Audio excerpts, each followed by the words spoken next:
Thank you for coming, and I admire you for repeatedly being part of this camp. I have a message today to share about skilling the youth.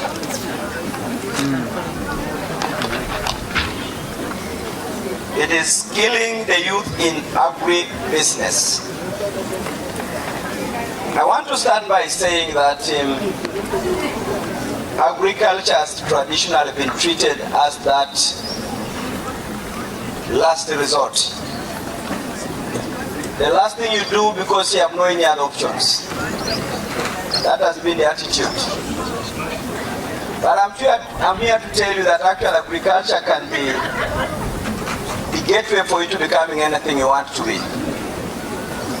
And as a person who has seen it happen, I come from the angle of entrepreneurship, but using agriculture as the entry point. Doctor, thank you so much for being steadfast with your school. Thank you, and thank you again. So I want to say that we are blessed, and I've seen it in my career, that most people have used agriculture to enter the private sector and used it to become the great entrepreneurs they have become. And even before I continue, I want you to appreciate that when they talk agribusiness is extensive. The beginning part is what they call primary production, where you raise the animals, where you look after the plants. You harvest whatever you harvest from the animals or from the plants. Then the chain continues until value addition, until you go to the restaurants like Cafe Jabas. All that is the entire spectrum of agribusiness, transforming and leading into different solutions for humanity. So the opportunity is broad, and you don't need to necessarily go and start at a particular point, but the point is start somewhere. No fixed point to start, but start somewhere. And just to give some of you a quick inspiration, Capital Shoppers started by selling a half bag of maize and a half bag of beans. Both commodities were dry, and was selling those things outside Kampala. But he followed the principles of entrepreneurship, expanded. Today, nobody remembers that this man's beginning roots were actually agro-based, but was the other part of the value chain. He was now selling the commodities that someone had produced. Some of you also may not be aware that the late Mulwana left behind one of the most prosperous enterprises today in Uganda, which does not last 3 hours. As soon as it reaches the market, it's snapped and taken away. That's milk by Jessa. There are many people into farming, many selling milk, but Jessa milk disappears almost immediately it is delivered into the market. And it's not because it is cheap, but there is something that he does, and does very well with his milk and competes in the market.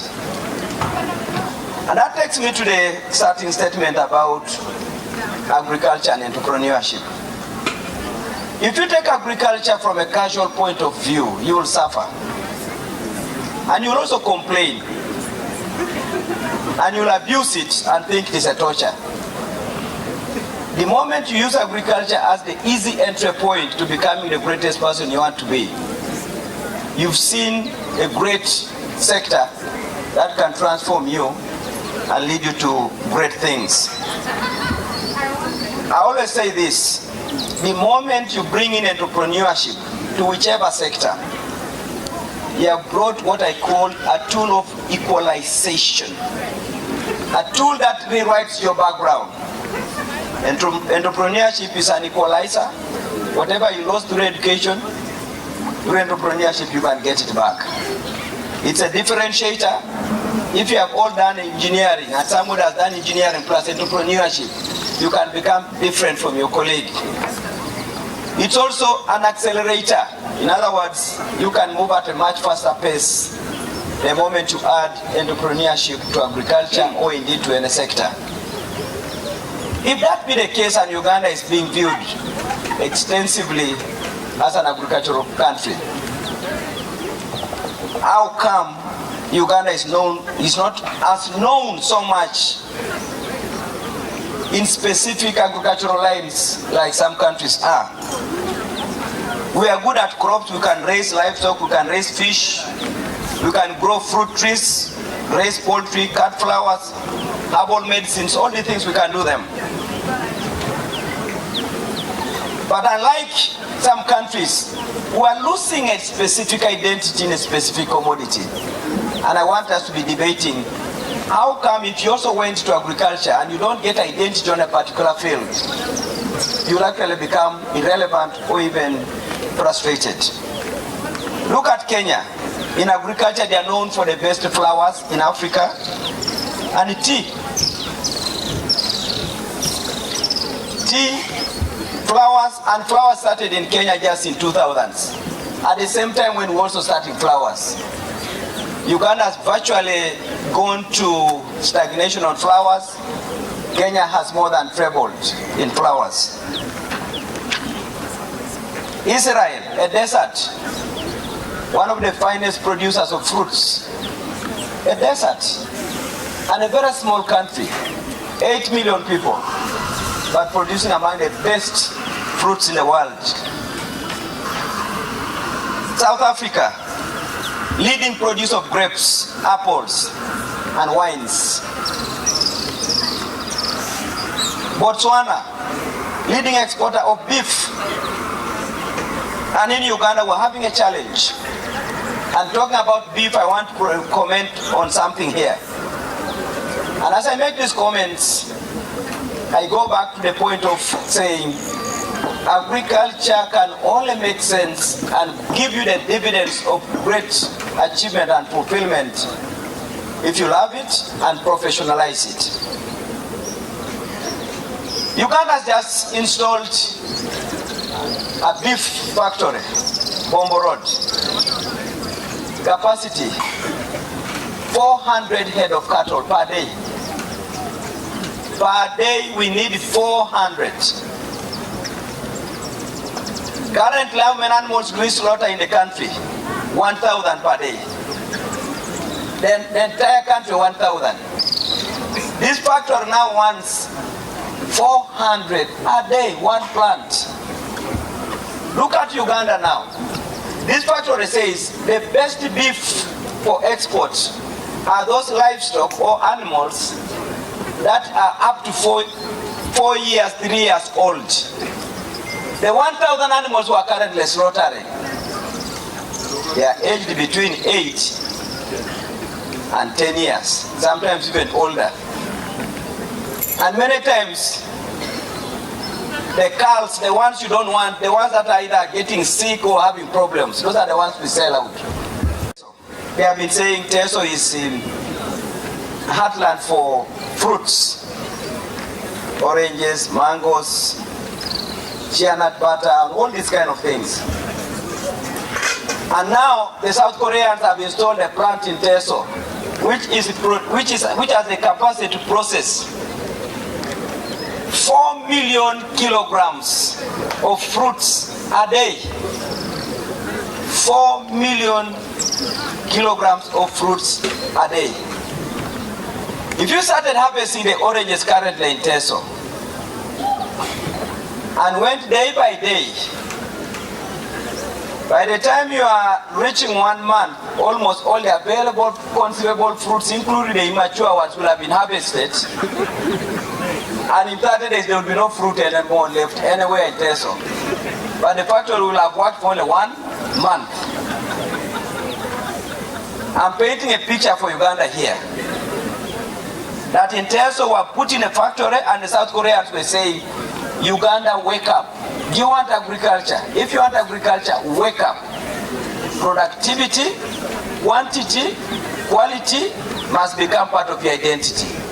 This business of going by the roadside at Luero Trading Center and you see a lot of pineapples, then you start saying, oh, Uganda is producing a lot of pineapples, start a factory here. You put that factory there. The first days you will get 10 bags of pineapples every day. Within 2 weeks, the 10 bags will reduce to 3 bags. The factory needs 50 bags minimum. I'm bringing a point here which I want to underscore and say this. If and when Uganda goes into agriculture, and when we all go into the subject of agriculture, the message is this: productivity, competitiveness should become our bywords, our normal way of talking, not just talking about I have pineapples, I have pumpkins, I have beans. You have beans, you have pineapples. Can you compete? Can you deliver consistently? And what about the quality? If you do not answer those things, agriculture will become a big challenge on your side. Before now I proceed and look at things that are affecting our productivity, I want to first address myself to the young people and say this. Much as I'm talking about productivity, the primary production, you can go into the agricultural sector from any point of the value chain. And I've got two stories that I can share. Then I'll go to how God used agriculture to abuse man and wake up man and tell man, if you are behaving like this, they are the most wicked human being that has ever been created. God himself talking. So the first story I want to say is this. A young man from Tororo came to Enterprise Uganda, Olodoi. He attends this training. He was on his senior 6 vacation. After the training, the fellow has got 3,000 shillings in his pocket. And he says, what do I do? He walks to town, he sees a butcher, and he goes and asks for meat. They tell him a kilo is 6,000. It's now about 3 years ago. A kilo is 6,000. In his pocket he had 6,000. So the man says, anyway, should you have the 3,000, you bring it, I give you half kilo. So they gave him half kilo. With half kilo, that's now in agricultural value chain. Somebody has produced a cow somewhere, slaughtered it. The young man says, I can also join agricultural value chain, but let me join from value addition. So he buys this half kilo of meat, takes it to the fire, he roasts. After roasting, he goes to the bus park, carrying the roasted meat. Remember, the boy had passed senior 6 and was one of the best in the village. That day, he sells his meat, he gets more than 6,000, about 6,500 shillings. He does not eat a shilling. He goes home with the money in the pocket. Next day he's back, he's able to buy a full kilo. Again sells it all to the people boarding the bus and using the Tororo transit route. 2 weeks later, the boy is no longer buying and roasting just 1 kilo. He's roasting 15 kilos a day. But in between, people are laughing at him and saying, a boy who has passed so well. We admire you, you are going to Makerere University. And you are here roasting meat. Which anybody can roast, even if you have not gone to senior 1. You can buy meat and roast it. Now you are past senior 6 and you are roasting meat. 3 weeks down the line, he's selling 15 kilos. He has hired 2 other people to assist him. People continue to eat his meat. 3 months later, he is no longer participating in selling the meat. He has got his workers who now go to the bus. He is supervising the roasting and the collection of the money. Time to report to Makerere University comes in. But before that, he has acquired so much money that he is now having more than 800,000 with him. And in so doing, he sees another agricultural opportunity. The buying and selling of raw eggs. So instead of continuing to roast the meat, the money is too much for roasting. He goes ahead and says, let me now just start the buying and selling of eggs. By the time it is 5 months, the man is still in the agricultural sector. He was now selling 100 trays of eggs a day and earning between 1,000 and 500 shillings per tray. That's between 100,000, 150,000 a day within a period of 5 months. Odoi begins to become the talk of Tororo town. Say, this is the man we're laughing at and calling a bright student selling roasted meat. And those people were laughing at him were now saying, please young man, you have got my son who is also your own brother. Can you employ him so that he can assist in the selling of eggs? Although he picked some of them, but importantly, he proceeds to Makerere University. Today is in his last year at campus. Odoi is making 4.5 million shillings from eggs every month. That's the profit. 4.5 million shillings per month. He's paying his school fees. He's paying the school fees of his 2 other brothers. And his father is the happiest dad ever today. But Odoi has continued to be at school while every Saturday going to check on his business in Tororo. And on his way back, he's carrying 2 bags of rice to come and sell at the hostel. Now, every example I've given is related to agribusiness. The meat, starting with half a kilo. The eggs, just raw eggs. The rice, just selling raw rice. All those things are available agricultural products. But what Odoi did and what has caused him to be different from all the other students and other young people is he took interest, professionalized the way he was running his enterprise, continued to expand his business, and today Odoi is not only in eggs, rice, meat of course he left, but also in campus he is now dry cleaning other people's clothes. But continuing with his studies, I just wanted to make a point here that agriculture is the easiest entry point for making money. Only if the young person begins to view it with a positive attitude and get started the way you are, and immediately.